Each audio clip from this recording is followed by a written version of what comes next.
चमचमीत खमंग रेसिपीसाठी रुचकर मेजवानीला सबस्क्राइब करा आणि बेल आयकॉनवर क्लिक करा। आमच्या कर्नाटकात बटाटा हा वेगवेगळ्या प्रकारांनी बनवला जातो। एक काप, तळसणी, उपकरी किंवा बटाट्याचं सॉंग। आज मी त्यातलं तुम्हाला एक उपकरी दाखवणार आहे। त्याच्यासाठी इथे मी 3 टेबलस्पून नारळाचं तेल गरम करून घेते। तेल गरम झालं की आपण त्याच्यात फोडणी करून घेऊया। थोडंसं हिंग, चिमूटभर, 1 टीस्पून राई। राई तडतडली की त्याच्यामध्ये 6 सुक्या मिरच्या तोडून मी घालणार आहे। कढीपत्ता,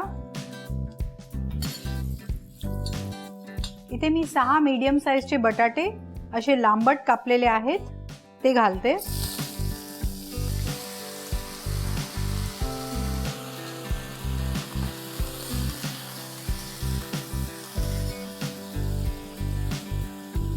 आता ह्याच्यात थोडंसं मीठ घालूया। 1-2 मिनिटं परतून झाकण लावून वाफेवर शिजवून घेऊया।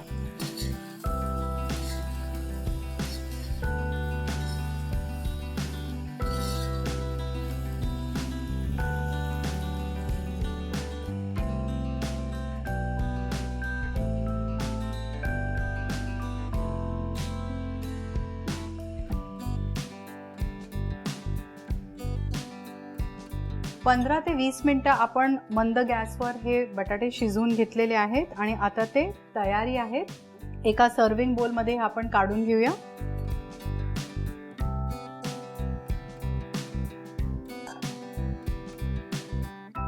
तुम्ही पाहिलात ही बटाट्याची उपकरी किती झटपट बनली जाते। मुलांच्या टिफिन मध्ये पण तुम्ही देऊ शकता, ही त्यांना खूप आवडेल।